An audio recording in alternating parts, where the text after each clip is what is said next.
네, 잘 쉬었습니까? 이제 오늘 마약 중독에 대한 마지막 수업하도록 하겠습니다. 근데 남은 내용이 너무 많아서 사실 좀 빨리빨리 나와야 될 것 같아요. 응급실 아편 중독자를 위한 단기 동기 강화 및 인지행동 접근식 인터뷰. 여기 brief negotiation 인터뷰, 협상 인터뷰를 되네요. 치료 실험 대상자, 미국 예일병원 응급실에 아편 중독 증상 때문에 방문한 329명을 대상으로 한 것이고요. 통제 집단, 단순히 치료 정보만 제공한 104명과 동기 강화 인지행동 접근식 인터뷰 111명, 동기 강화 인지행동식 인터뷰와 부프로네핀 약물 치료를 병행한 집단 114명, 이렇게 세 부류로 나누어서 해봤다 이 말이죠. 치료 실험 대상자 응급실 방문 시 10 내지 15분의 1회기 동기 강화 인지행동 접근식 인터뷰를 했고, 동기 강화에 기초하여 아편 중독으로 인한 내담자의 신체적 불편감 및 부정적인 결과를 이야기하고 응급실 이후 심리 상담에 대해 관심이 있는지 측정하고 강화했다. 인지행동 접근에 기초하여 앞으로의 상담 목표를 함께 설정하고 상담 시설의 정보를 제공하고 추천하였다. 프로그램 효과성을 봤는데 이게 가장 중요하니까요.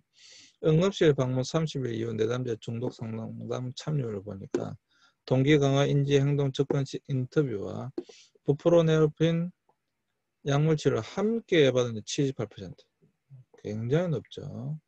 통지 집단 45%, 동기 강화 인지 행동 접근 시 인터뷰만 받은 집단 45%, 거의 비슷하게 나왔다 그죠. 근데 약물 치료를 병행하니까 78%. 그래 이게 이제 가장 효과적이다라고 하는 이미 나와 있는 거죠.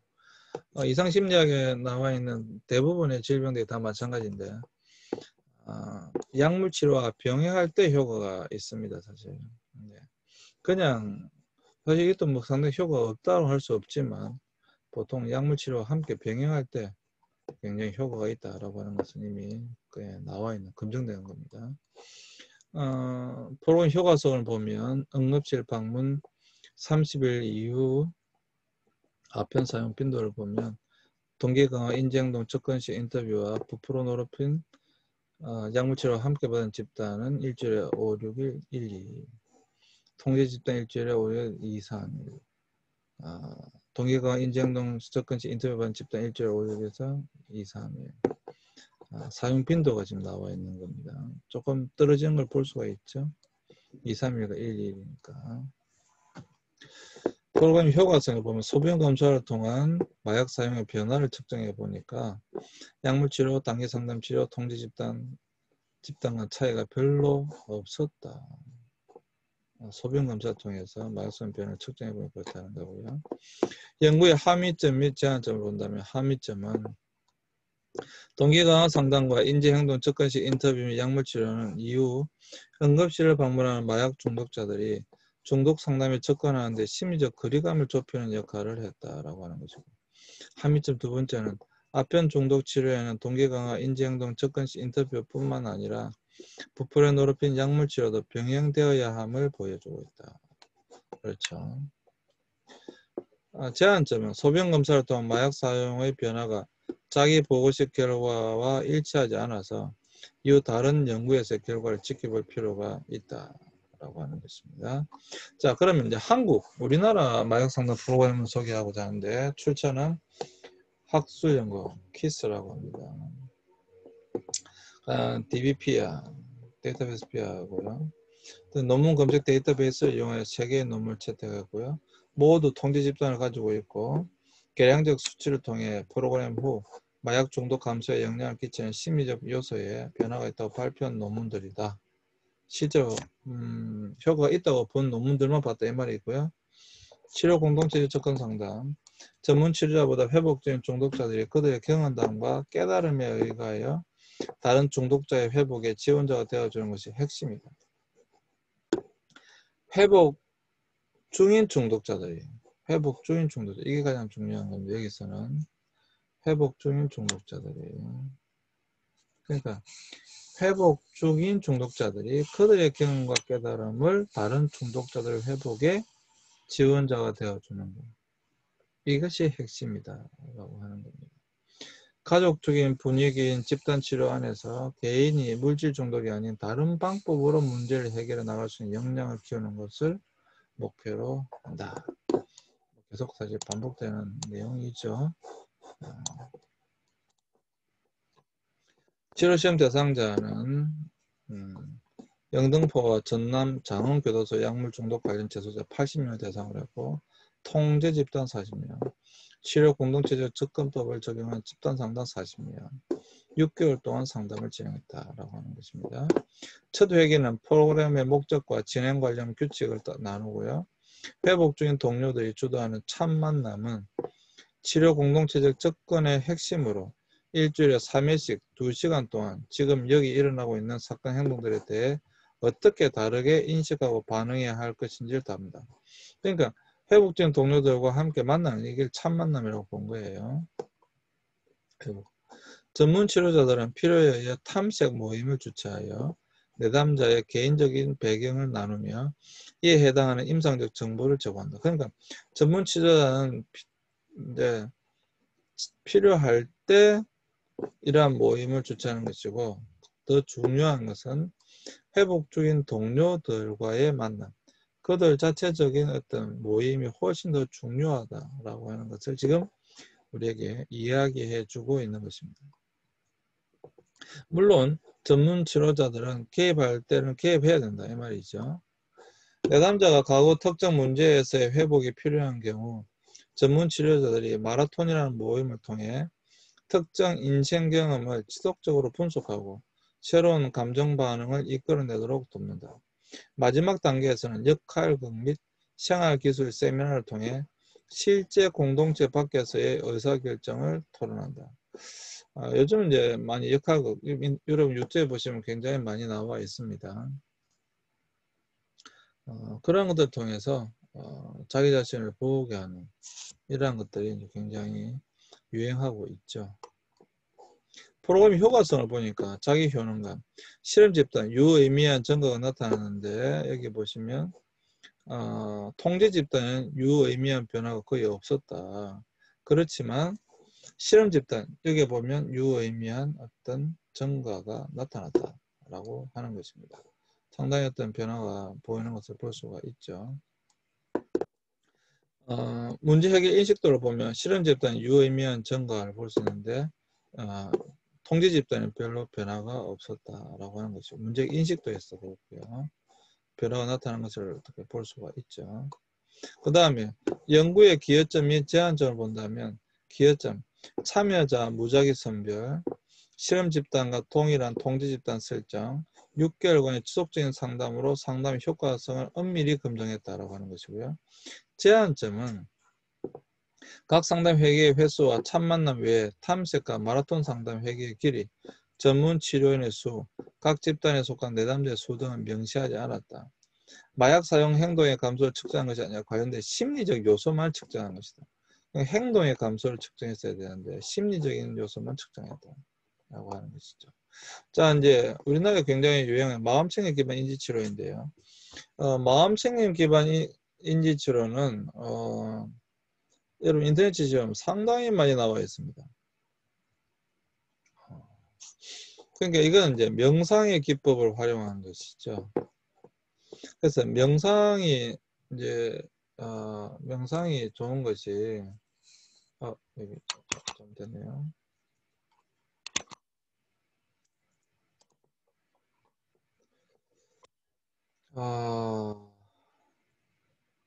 이제 명상이 좋은 것이 고요히 생각하고 자신의 마음을 비춰볼 수 있는 것이기 때문에 스트레스 감소 치료 방법과 인지 치료 요소를 결합한 것이죠.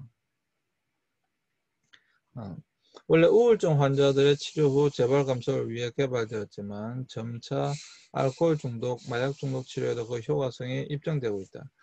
근데 이제 이거는 뭐 뒤에 이야기하면 혹시 시간이 없을까봐 미리 말씀드리지만 명상의 기법을 활용한 이게 이제 대부분 종교 치료거든요.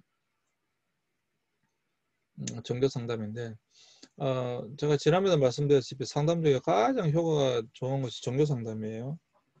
그러니까 종교 상담이라고 하는 것은 기독교 상담이 아니고 각 종교에서 하고 있는 상담이 사실 굉장히 기독교 상담이라고 했을 때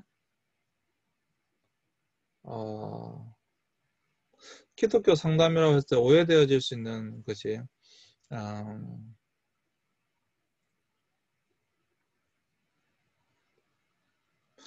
그냥 제가 짧게 그냥 설명해 보겠습니다. 자, 여러분들이 지금 이게 주가 아닌데 이걸 설명하다 보면 또 이게 될 수 있는데 기독교 상담이라고 할 때 일반 상담과 기독교 상담의 가장 큰 차이가 뭐냐면 자 일반 상담은 상담자와 내담자가 있잖아요. 그러면 이 상담자가 내담자를 전문적인 치료 방법을 통하여 치료해 가는 것을 일반 상담이라고 합니다. 일반 상담. 이걸 일반 상담이라고 합니다. 근데 기독교 상담은 상담자가 내담자를 치료하는 것이 아니고 이 상담자가 내담자로 하여금 하나님을 만나게 하는 거예요. 신을 만나게 하는 거예요. 그래서 이 내담자가 신을 의지함으로써 치료하게 하는 겁니다. 이게 사실 기독교 상담입니다. 근데 많은 기독교 상담이 이 신을 만나게 하는 것이 아니라 일반 상담은 똑같이 일반 상담 기법들을 통하여서 치료해 주고 있다라고 하는 거예요. 사실 하나님, 신을 만나게 해야 되는데 하나님을 만나게 해야 되는데 기독교 상담이라고 하면 뭐 좀 기독교 상담이 좀 잘못되어져 가고 있는 부분이 있는 거죠. 제가 말한 이 종교 상담이라고 하는 것은 이런 어떤 이런 걸 이야기하는 게 아닙니다. 종교 상담은 종교적으로 상담해 주는 게 아니고요. 그냥 불교라면 부처님을 만나는 거예요. 예. 기독교라고 한다면 말 그대로 하나님을 만나는 거예요. 물론 여기에 일반 상담의 요소들을 사용할 수도 있습니다. 뭐 꼭 사용하지 말아라 이런 건 아닙니다. 가장 중요한 것은 신을 만나는 거예요. 이 명상기법도 마찬가지인데 명상기법이 이제 굉장히 효과가 뛰어난 것이 이 명상이라고 하는 것을 통해서 잠잠히 자신의 내면을 살펴보고 하는 것도 있지만 이 명상에 자칫하면 어떤 신적인 요소, 종교적인 요소가 더 가미되는 것이 상당히 많아요. 그래 되다 보면 어떻게 되냐면 어떤 그 신에 빠지게 되는 경우가 상당히 많다. 어떻게 보면 또 조심해야 될 부분도 분명히 있다. 우리나라 보면 뭐 마음치료 해가지고 주위에도 많이 붙여놨잖아요. 예, 마음치료, 뇌과학, 뭐, 사실 그 이단입니다. 예, 여러분. 종교예요, 종교. 단순히 명상센터가 아니고요. 일지 명상센터 시작해서 다 종교입니다, 종교. 좀 조심해야 될 부분이 있다라고 하는 것을 제가 분명히 말씀드리고 싶고요. 어쨌거나 명상이라고 하는 것은 명상은 뭐 기독교에만 명상이 있는 것이 아니고 뭐 명상이라는 것은 모든 종교 사실 다 있습니다. 하다는 이 명상을 통한 뭐 가장 대표적으로 나는 본래가 힌두교 전문가고 요가로 박사학위를 받았기 때문에 요가의 가장 기본이 명상이잖아요. 요가 1번 자체가 명상이잖아요. 그러니까 요가를 하다 보면 힌두교에 빠지게 되는 거거든요. 상당히 무서운 거예요, 사실. 예, 이게 단순한 것이 아닙니다. 단순한 거 아닙니다. 이게 이제 상담만 가르치면 사람이면 그냥 하고 넘어갈 수 있는데 내가 이제 본래 목사고 신학을 가르치는 사람이기 때문에 이 부분에 있어서 효과는 굉장히 좋습니다만 조심해야 될 부분도 있다라고 하는 것을 말씀드리는 겁니다.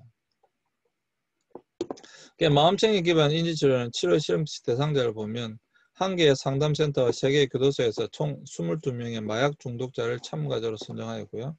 통제 집단 11명, 마음챙김 기반 인지치료 집단 상담 11명, 2개월 동안 상담을 진행했습니다. 총 9회기로 각 회기당 90분에서 120분이 소요했고요. 1회기는 오리엔테이션, 기저성 측정, 프로그램 소개, 자해 명상.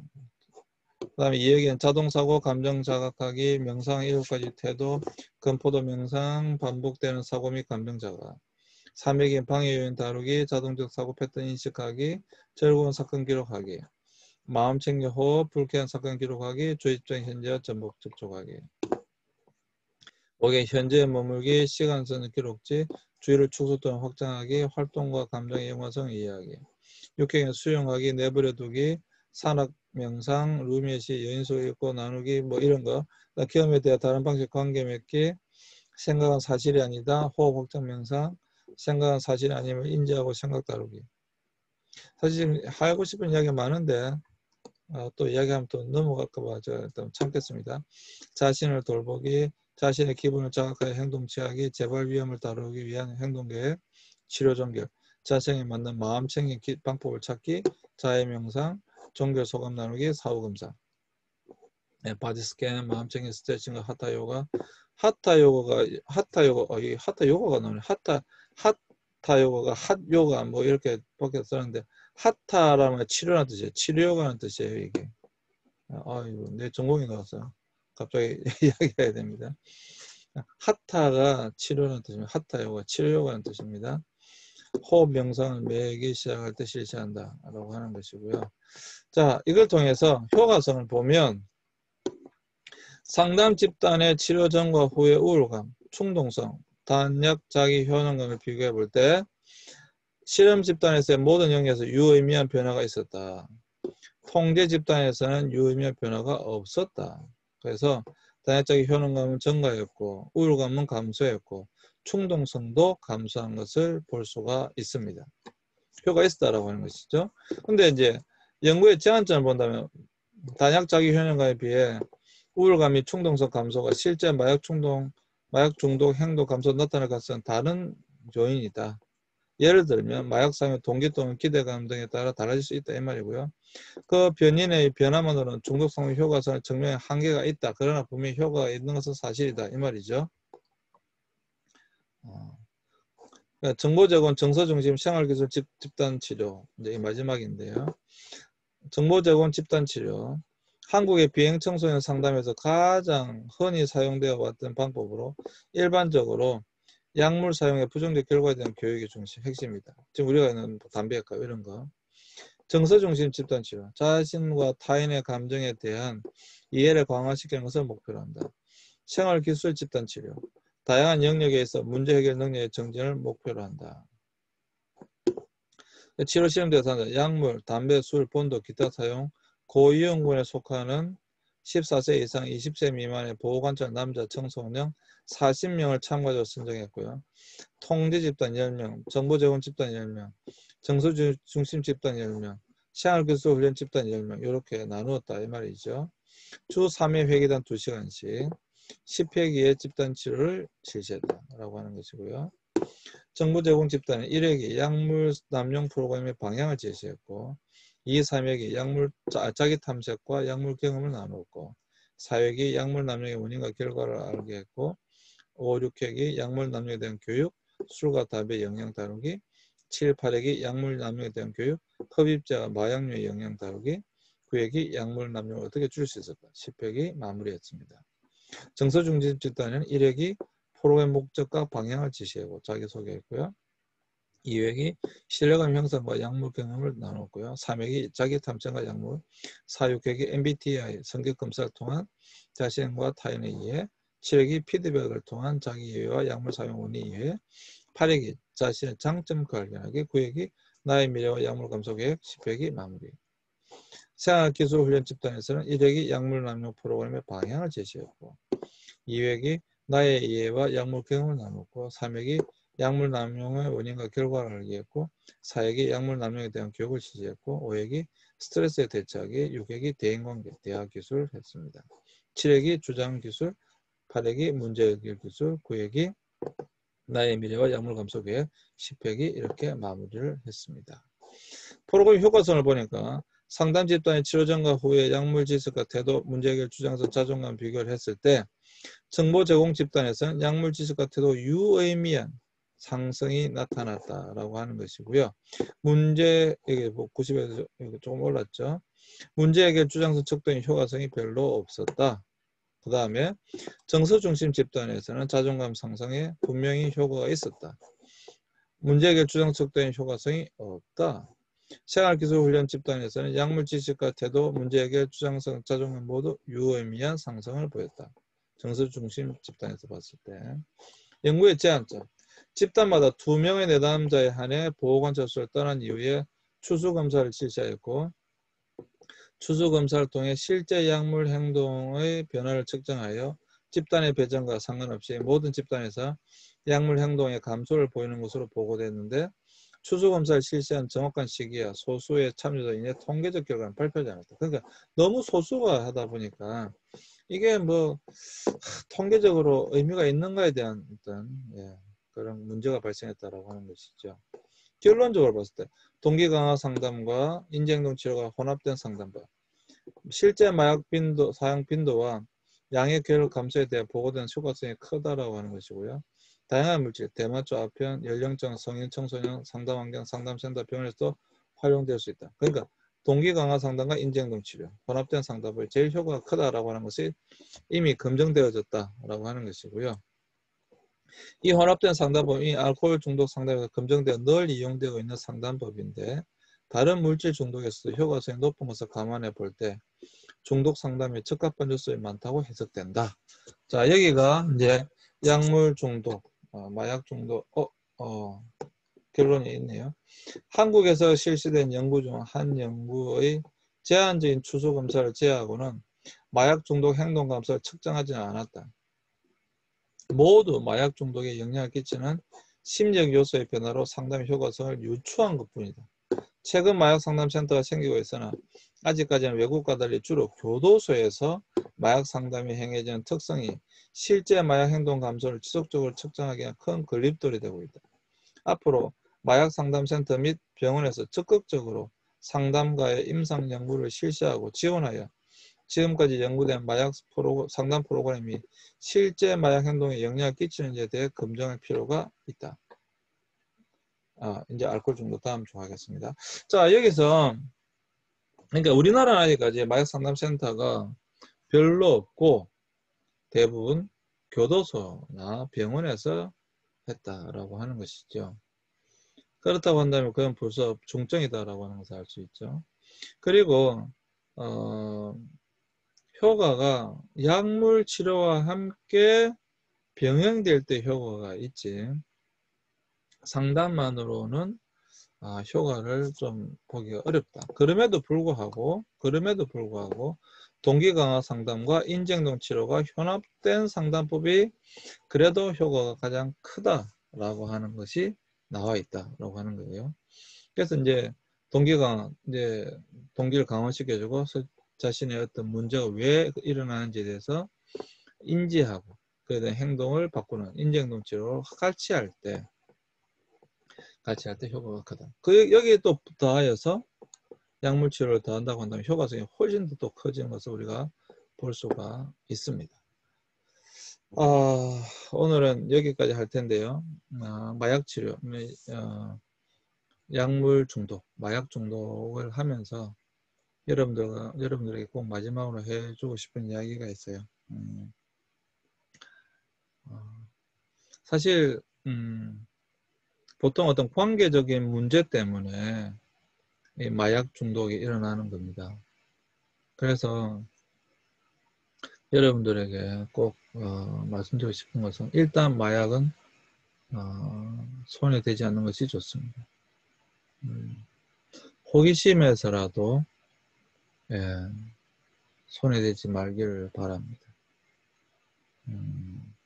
특별히 외국에 보면 우리나라에서는 불법인데 그 나라에서는 합법인 그러한 것들이 꽤 있죠. 또 점점 더 미국에서는 마약이 합법화된 주가 늘어나고 있는 것도 사실입니다.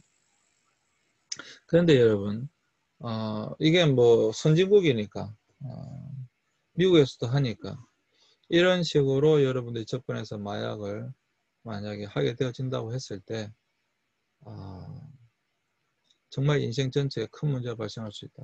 이걸 꼭 말씀드리고 싶고요. 마약은 여러분 아예 생각도 하지 마시고 여러분 안 하셨으면 좋겠다. 말씀드리고 싶습니다. 네, 오늘도 여러분 수업하신다고 수고하셨고요. 다음 주에는 이제 알코올 중독에 대하여 살펴보도록 하겠습니다. 네, 수고하셨습니다. 오늘 수업 마치겠습니다.